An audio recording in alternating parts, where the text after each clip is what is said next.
Why Rent-to-Rent is so powerful right here, right now.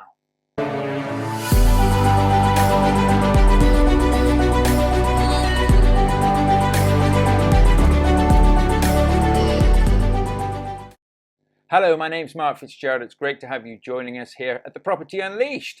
So why is it so good to be getting involved in the rent-to-rent strategy right now? Well, firstly, it's very cost effective. As you will have seen, as you will have felt yourself, we have a cost of living crisis in the UK currently. Energy prices have soared through the roof. Yes, they may have come down a bit, but they have been very high and are still higher than normal. Obviously, with all the conflicts that we've got going in and around the world, we've also got food costs and just general expenses. And I say to people right here, right now, if you've got a full-time job and you're struggling, starting a rent-to-rent business alongside your full-time job can really help you to actually survive in some cases, but to thrive in others. A lot of my students who I train and teach do rent-to-rent alongside a full-time job until basically they double their corporate wage, their wage that they're getting in a 9-to-5 job. They then got choices to get out of that and then be able to just be full-time in property. Get out of the 9-to-5, they've got more time freedom and they're a lot happier. But of course, equally to that, if you are struggling, now maybe you've got a little bit of money saved, but you could invest that into doing a rent-to-rent business or a property strategy of your choice. What you could do is keep the full-time job to keep the lights turned on, keep paying the bills, keep buying the food and stuff. But if you then start to get hold of a few properties, and you don't need loads, you do not need a lot of properties. If they're cash flowing between £500 to £1,000 each, a handful of properties can soon make up a wage and can really help you. Can help you have nice holidays, buy a nice car potentially. Do you know what I mean? Just have nice things, go on nice trips and stuff. And like I say, give you more time freedom to get out of that job if you want to. But you need to know what you're doing. And that is very important, because as with anything, you can set yourself up, you can start doing this business, but if you do bad deals or you just do not know what you're doing, you cannot set the systems up, then you can end up actually costing yourself money, and that's just bad business and a silly thing to do. If you need any help with this, do check out thepropertyunleashed.com, my website. We have free tools and resources. Scroll down, you'll see the podcast episodes. Just under there, we have a free resources page. Click on that. We have ebooks in rent-to-rent, serviced accommodation, HMOs, deal sourcing. We have a deal analyzer. We have some free masterclass trainings as well. So go and grab hold of that, and it can help you understand more about this great strategy and if it's right for you. Or if you're looking at getting started and you're stuck, it can help you in the right direction and push and maybe support you there as well. So why else is rent-to-rent so good? Well, we do not, and I'll say this again, we do not get hit by interest rates. So interest rates have been going up since last year. Of course, that affects our landlords, but a lot of our landlords have the mortgages locked in. If they've savvy landlords, they'll still have them locked in for a few more years yet, which is very good and very smart. So if the landlords have their interest rates locked in at the low rates, if we were now to buy properties, we would be paying a higher interest rate, okay?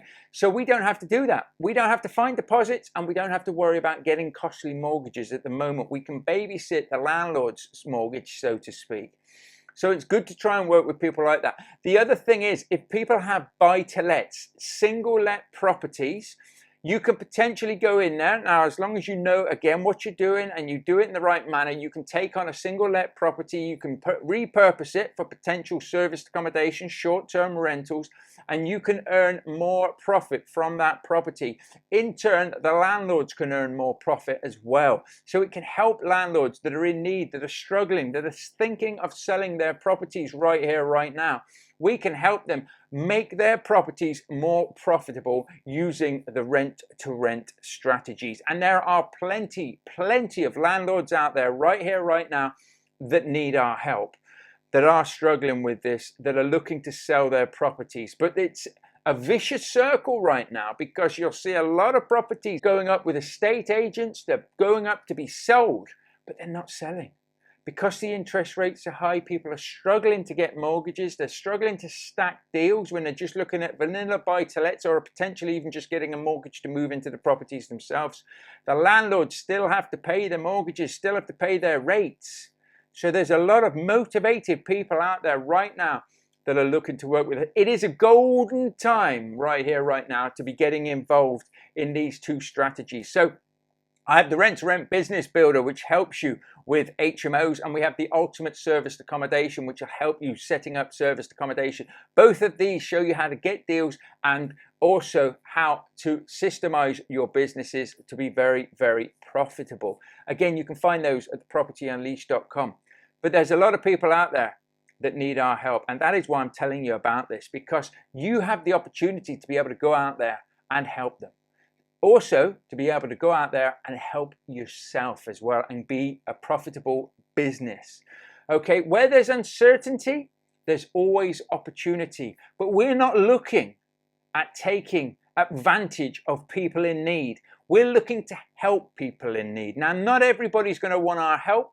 Not everybody's going to want our services, but there will be people out there right here, right now that need our help, that need our service. And only reason is they're not working with you right here, right now, is because they do not know about you. Okay? If you're not putting yourself out there, if you're not advertising, if you're not talking to people, if you're not sending out marketing, nobody can use your service. And that is very, very selfish if you are looking at starting a rent-to-rent business.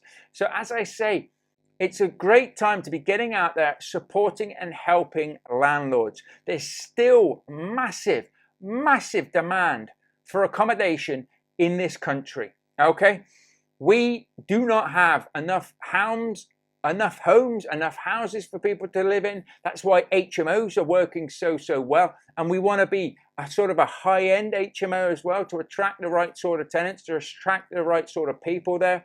And of course, the staycation boom that we had after COVID is still here. There is still massive demand for serviced accommodation, for short-term rentals, whether it be corporate clients, whether it be families, whether it be holiday makers. Think about it.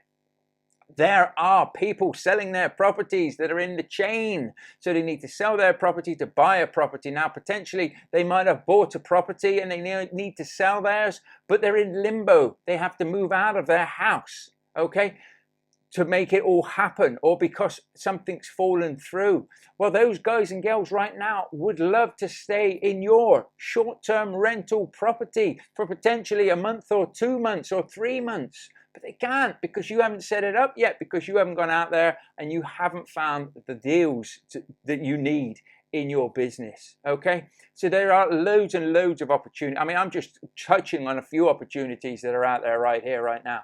But there are loads of opportunities out there. And of course, HMOs are here to stay, houses of multiple occupation. It's where you rent them out room by room. But look for the HMOs that are already existing, already licensed, already set up. Why? Because it's more cost effective for you. You don't want to be putting thousands and thousands of pounds of your own money into somebody else's property. So make sure that you know what to say and how to say it to get good deals, to give people that reassurance that you are the go-to person in your area for them to work with. Okay, and again, if you need help with that, we have training that we provide with scripts and how-to guides and everything, step-by-step roadmaps to do all of this. So the best strategies to use right here, right now are HMOs or serviced accommodation. The only question I have for you is, which one do you want to do? I wouldn't try and go out there and do both, okay, personally. I think if you try and do that, you'll muddy the water. You might get one serviced accommodation, you might get an HMO or vice versa, and then all of a sudden you're setting systems up for this, you're setting systems up for that. Now, if you've got a few of you doing it, you can do that. You can get the systems in place and you can set that up. I would say pick a strategy and try and get, a goal. So let's say I want 10 SAs, 10 serviced accommodations. You got 10 serviced accommodations, then maybe you want to add some HMOs. Why? Just for versatility in your property portfolio. That's why I do both now, because if something goes wrong with the HMO market, which it's never going to go wrong in such a way that we're never going to use HMOs because there'd be too many people out on the street. Service accommodation, we've got new regulations coming in. Could make it a bit harder here or there. Golden time right here, right now. If you're here listening or watching this in November 2023, golden time. Mark my words for it. We will look back in a couple of years' time and say that was a golden time to get started in serviced accommodation because the regulations weren't there yet. But we show you how to set yourself up ready for the regulations that are coming, so that the amateurs out there, they're going to head for the hills. We're going to go in there and we're going to mop up. So we are here to earn good money. We are here to do a good service, and we are here to help people and make it a win-win for all parties. Not just a win for the landlord and then we struggle. We've got to make it a win for them, and we've got to make it a win for us. Okay, if we can do that, then we are going to have a long-lasting business, and that's what it's all about. And the beautiful thing about Rent-to-Rent is it can help you survive by giving you extra cash flow. It can replace your 9-to-5 wage. And if you are working whilst doing this, you can build up a nice nest egg, a nice pot to start buying and investing in your own property portfolio. And let's face it, at the end of the day, that's what we all want to do. We all want to build up our own property portfolio. We all want to build up our own nest egg so that we have that legacy piece and we have those options ourselves. Rent-to-Rent is a great strategy for doing that. So please do check out thepropertyunleashed.com for free tools and resources. We have coaching and all sorts of good stuff there. Free guides. Just hop on over there and have a little look at the free resources section. And if this has helped you in any way, shape or form, then please feel free to share it, like it, subscribe, maybe even leave us a review if you're listening to this on the podcast. Be much appreciated. Feel free to reach out to me if you have any questions or you need any help and support with anything. We do offer one-to-one coaching. We only have a couple of places left on that, but if you're interested in that, we can help you and tell you more about it. You take care, and I'll see you very soon. Bye for now.